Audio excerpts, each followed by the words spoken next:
Hello and welcome to ZB Language Lab. So guys, high court of Jammu and Kashmir and Ladakh के द्वारा कुछ एक vacancies आज आउट करी गई हैं। इन वैकेंसीज में कौन कौन सी पोस्ट है, आज हर चीज को डिटेल में तफसील से यहाँ पे जो है वो हम लोग बात करेंगे। फर्स्ट ऑफ ऑल मैं आपको बता दूं, if you are new to our channel please do subscribe to our channel ताकि आपको हर एक चीज की जो है वो नोटिफिकेशन सबसे पहले पहुंचे। फर्स्ट ऑफ ऑल मैं आपको बता दूं कि इनके फॉर्म्स जो है वो कब से लग रहे हैं। तो इनके फॉर्म 16th ऑफ जून से लग रहे हैं और 30th ऑफ मई को लग रहे हैं और 16th ऑफ जून तक जो है वो इनके फॉर्म की लास्ट डेट है। क्लियर। उसके बाद अगर मैं आपको बता दूं कि ये इनमें एज क्राइटेरिया क्या रहने वाला है, तो we don't have any type of age limit like we had in SI and constable. यहाँ पे ऐसा कुछ नहीं है। यहाँ पे सिंपल 18 ईयर्स से कम नहीं होने चाहिए और 40 ईयर्स अगर आप ओपन मेरिट के हैं और 43 ईयर तक एज रिलैक्सेशन आपको मिल सकती है if you belong to SC ST या जिसे हम कहते हैं रिजर्व कैटेगरीज में अगर आप फॉल करते हो। क्लियर। अगर आप फिजिकली चैलेंज में हो 42 ईयर और अगर आप एक्स सर्विस मैन हो 48 ईयर तक जो है वो आपको रिलैक्सेशन मिल जाएगी। क्लियर। तो पूरी कहानी क्या है, फर्स्ट ऑफ ऑल हम वन बाय वन पोस्ट पे चलते हैं। तो इनकी जो फी है वो पूरी की पूरी 400, there is no difference in fee for the SC ST and all, यहाँ पे सबके लिए बराबर है फी। क्लियर। आफ्टर दैट यहाँ पे और क्या इंपॉर्टेंट बात कही गई है इनके द्वारा। फर्स्ट ऑफ ऑल हम लोग सीधे बढ़ते हैं हमारी वैकेंसीज के ऊपर। फर्स्ट ऑफ ऑल हमारे पास जो सबसे तगड़ी वैकेंसी है, जबरदस्त वैकेंसी है, that's reader.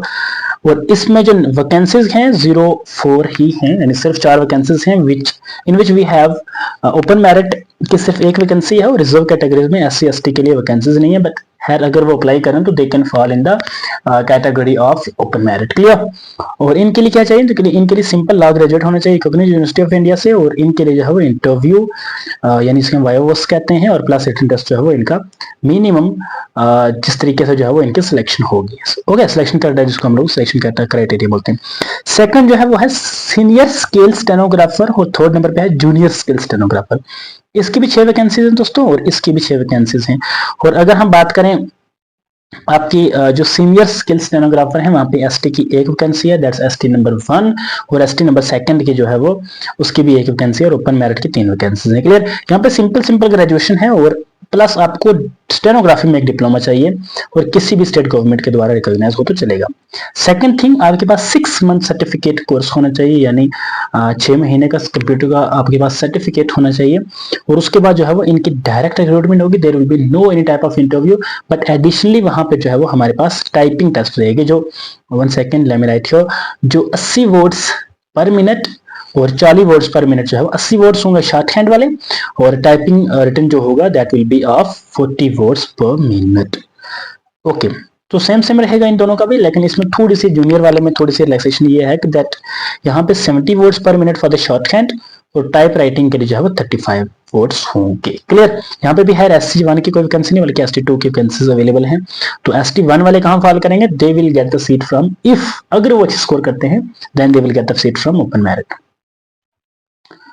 Okay, after that अब हमारे पास आती है स्टेनोटाइपिस्ट की वैकेंसी, जो लास्ट टाइम मेरे हिसाब से शायद कम भी वैकेंसीज थी 2024 में, लेकिन इस बार भी इतनी ज्यादा नहीं है सच, लेकिन कम है। तो इस बार एक चीज है कि इस बार जो है वो इनका कोई इंटरव्यू वगैरह नहीं होगा। क्लियर। अच्छा, तो इसमें यहाँ पे ओपन मेरिट की 4 वैकेंसीज हैं, ST1 और ST2 की एक वैकेंसी है। किसी भी यूनिवर्सिटी से ग्रेजुएशन होनी चाहिए प्लस 6 मंथ का जो है वो कंप्यूटर सर्टिफिकेट का आपके पास सर्टिफिकेट होनी चाहिए। क्लियर। और आप डायरेक्ट रिक्रूटमेंट के द्वारा जो है वो सिलेक्शन होगी। 60 वर्ड्स टाइपिंग हुई शॉर्ट हैंड वाली और टाइप राइटिंग जो होगा वो होगा आपका 30 वर्ड्स पर मिनट।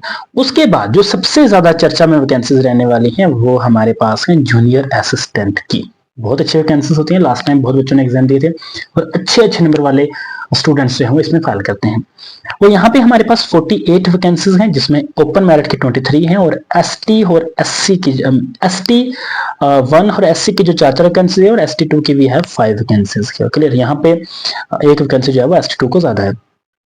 RBA की 5 है, OBC है, ऐसा आप पढ़ सकते हैं इन सबको। इसमें क्या चाहिए, सिंपल ग्रेजुएशन 6 मंथ का या 1 ईयर का कोई भी डिप्लोमा आपके पास होना चाहिए, कम से कम 6 महीने का माफ कीजिएगा, बट एडिशनली अगर आपके पास साल का डिप्लोमा है that will be too much fine.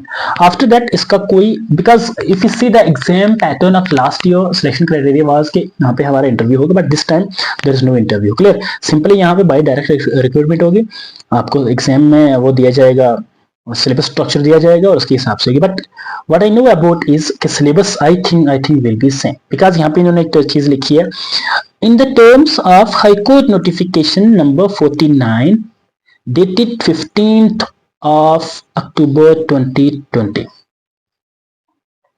Clear, यहाँ पे क्या इन्होंने बताया कि जो कि अवेलेबल है इस वेबसाइट के ऊपर, इसके हिसाब से ही आपका जो है वो होगा। क्लियर, वो 2 पोस्ट जो है वो यहाँ पे अलग से रिजर्व करी गई हैं PWBD के लिए। क्लियर, जो फिजिकली चैलेंज्ड होते हैं। So guys, this was all about today's notification. आप लोग कोशिश करें, specifically if you are feeling for junior assistant post, तो एक अच्छी पोस्ट है, I think you should prepare for that. और उस लास्ट ईयर का जो सिलेबस है वही मैं आपको बता दूं, वहां पे as per the notification which was out in 2024, उसके हिसाब से जो इंग्लिश थी वहां पे दैट वाज ऑफ 30 मार्क्स, सबसे ज्यादा इंग्लिश का ही वेटेज थी। आफ्टर दैट कोर्ट नॉलेज, जिसको हम लोग बोलते हैं सीके, हम कह सकते हैं फॉर एग्जाम्पल सिर्फ समझने के लिए, कोर्ट की नॉलेज थी आपकी 10 नंबर की, कोर्ट की टर्मिनोलॉजीज जिसमें होती हैं। और उसके बाद कंप्यूटर था आपका 10 मार्क्स का, no it was of 15 I think. Clear, so कितने हो गए हमारे पास 40 और प्लस 55 और प्लस हमारे पास 25 की जो है वो थी करंट अफेयर। करंट अफेयर में है, because those who have appeared in that exam they can tell you the better.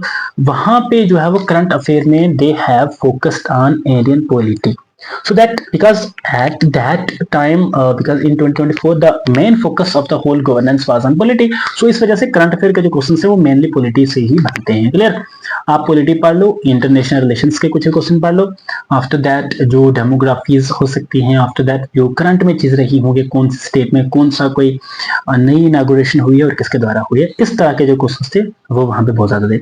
English की मैं बात करूं, if I talk about English specifically, वहां पे मेन फोकस जो था वो उनके एंटोनिम सिनोनिम पे था। 5 question I think were antonym from antonym और 5 सिनोनिम के थे, इडियम फ्रेजेस के। और जो बेसिक ग्रामर है ना, which we know about all, जो टेंसेस हो गए, that's called all those things, ये सिर्फ और सिर्फ जो है वो अप्रोक्सीमेटली 15 से जो है वो 18 मार्क्स तक की थी।